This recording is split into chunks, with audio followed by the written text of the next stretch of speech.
Hello guys, welcome back to our channel literature Mitra. आज हम पढ़ने वाले हैं द टेम्पेस्ट, जो कि लिखी है विलियम शेक्सपियर ने। आई होप आपको मेरा पढ़ाया हुआ समझ आए और मैं पूरी कोशिश करूँगी कि ईजीएस्ट लैंग्वेज में आपको मैं ये समझा सकूँ।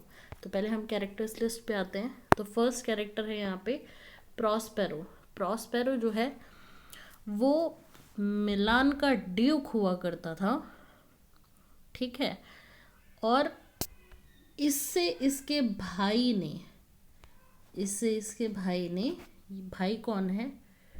भाई इसका है एंटोनियो। एंटोनियो इसका भाई था छोटा। हालांकि प्रॉस्पेरो जो था वो बहुत ही ज़्यादा इंटरेस्टेड नहीं था राजपाट में, तो वो बहुत सालों तक एंटोनियो को ही उसने कार्यभार संभालने को दे दिया, भाई तुम ही देखो ये वो। तो उसको बहुत ज़्यादा इंटरेस्ट नहीं था राजपाट में, बट एंटोनियो को और चाहिए था। तो उसने क्या किया कि छल से प्रॉस्पेरो की राजगद्दी छीन ली। और प्रॉस्पेरो और उसकी बेटी मिरांडा, जो कि डॉटर थी, वो बहुत ही खूबसूरत थी, और उसने जो है इन दोनों को छल से किडनैप करवा के और बाहर फिकवा दिया जंगल में। तो ये लोग जो हैं एक आइलैंड पहुंचते हैं, और इस आइलैंड में सिर्फ ये दोनों रहते हैं जो कि ह्यूमंस हैं। इनके साथ एक स्लेव रहता है इनका, एरियल। ये क्या है? ये एक स्पिरिट है, ठीक है, आत्मा है, और ये इनका स्लेव है। अब आप कहेंगे कि स्पिरिट जो है वो कैसे स्लेव बन सकती है? तो जब तक ये इस आइलैंड पे नहीं आए थे, है ना, जब तक ये इस आइलैंड पे नहीं आए थे तब तक क्या हुआ था कि यहाँ पर एक साइकोरैक्स नाम की एक लेडी रहती थी। ये थी क्या? विच थी, ये जादूगरनी थी, ठीक है। तो इसका कब्जा था। तो यहाँ पे जितने भी लोग थे, जितने भी जीव जंतु थे, जितनी भी आत्माएं थी, उन सबको ये कैद करके रखती थी। तो इसी तरह से एरियल को भी इसने कैद करके रखा हुआ था। तो प्रॉस्पेरो जो था वो मजिशियन था। मजिशियन नहीं था, मतलब था तो वो राजा ही, लेकिन उसको बहुत सारे मैजिक पावर्स आते थे, ठीक है। और मैजिक पावर्स आने की वजह से इसने जो है एरियल को विच के चंगुल से छुड़ा दिया। अब विच मर गई, और कैलिबन जो था वो इसका बेटा था, वो भी इसके यहाँ पे इसने नौकर रखा हुआ था। अब कैलिबन कौन था? वो आधा एनिमल था और आधा ह्यूमन था, मतलब वो पूरा ह्यूमन नहीं था, वो आधा एनिमल और आधा ह्यूमन था, ठीक है। अब मैं आपको थोड़ा सा यहाँ पर बता दूँ। एंटोनियो के बारे में हो गया, कैलिबन, एरियल, मिरांडा। मिरांडा जो थी वो बहुत ही ज़्यादा सोफिस्टिकेटेड लड़की थी। उसने जीवन में अपने अपने फादर के अलावा किसी ह्यूमन को देखा ही नहीं था, और वो कभी किसी के बारे में बुरा नहीं कहती थी। बट कैलिबन के बारे में उसको बहुत बुरा लगता था, क्योंकि कैलिबन जो था उसने उसका रेप करने की एक बार कोशिश करी थी। इसको बिल्कुल पसंद नहीं आया। तो अब हम बात करते हैं अलोन्सो की। अलोन्सो था Duke of Naples. Duke of Naples, NAPLES, ठीक है। ये मिलान के थे, और ये जो थे ये नेपल्स के थे।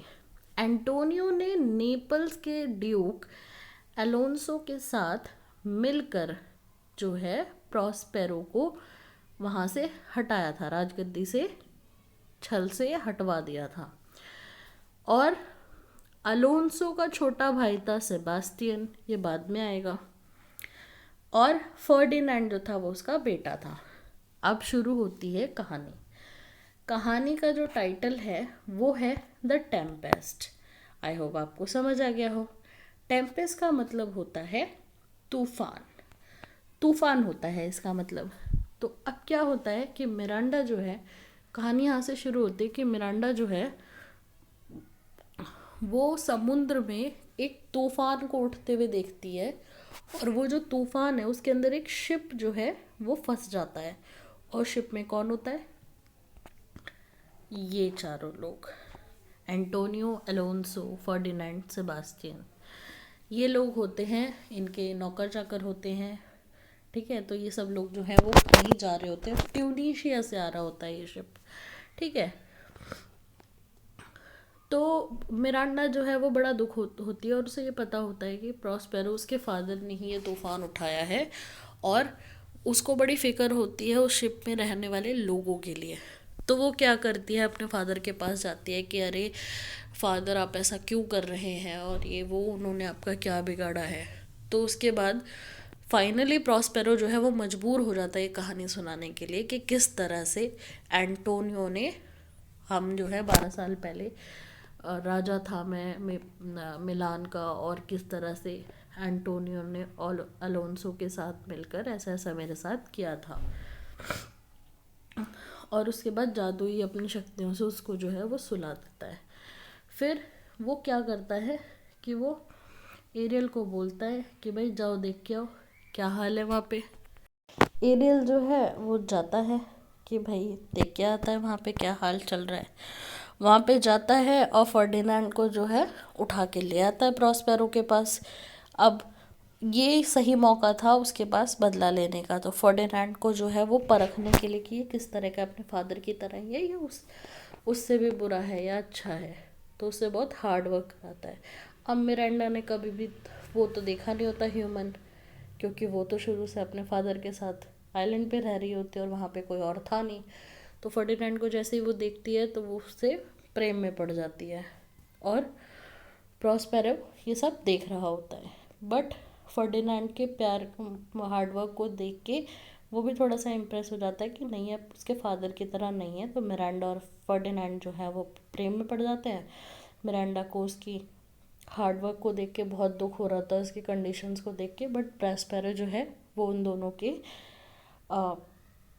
लव को देखता है, और पीछे से वो ये भी देखता है कि इन दोनों ने एक दूसरे के लिए अपना लव जो है वो एक्सप्रेस कर लिया है, तो ये भी देखता है। और फिर वो गुस्सा होने की बजाय उन दोनों के लव को एक्सेप्ट कर लेता है और उन दोनों की शादी करा देता है।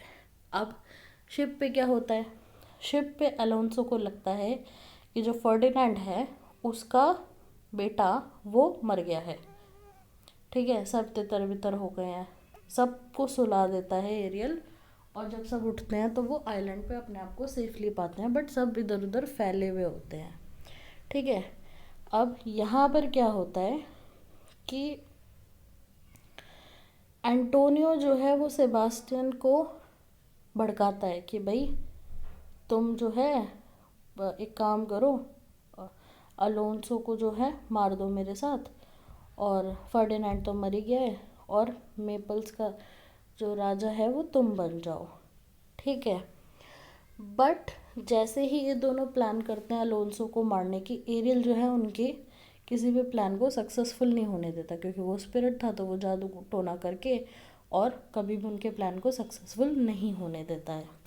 मीनवाइल कैलिबन जो है यहाँ पे एरियल भी जो है वो फ्री होना चाहता है, पर एरियल जो है वो लॉयल है, क्योंकि उसने जो है साइकोरैक्स के चंगुल से छुड़ाया था प्रॉस्पेरो को। बट कैलिबन ऐसा नहीं है, कैलिबन को तो चिढ़ है क्योंकि उसकी जो मदर है उसको हराया था, और उसका राजपाट जो है जितना वो राज करती थी वो सब ख़त्म हो गया था प्रॉस्पेरो के आने के बाद।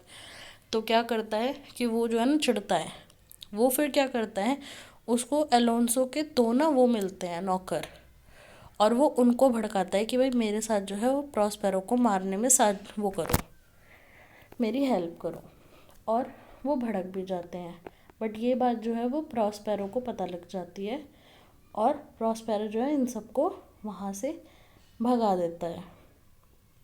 इसके बाद अलोंसो, एंटोनियो और सेबास्टियन को सबको जो है वो प्रॉस्पेरो के पास ले जाया जाता है, और अलोंसो जो है वो बहुत ज़्यादा माफ़ी मांगता है कि भाई मैंने जो तुम्हारे साथ किया 12 साल पहले वो बहुत गलत किया, और ऐसे वैसे सब ये सोच रहे होते हैं कि भाई हमारे साथ ऐसा क्यों हो रहा है। तो एरियल जो है वो रियलाइजेशन कराता है और उसके बाद प्रॉस्पेरो के पास ले जाता है।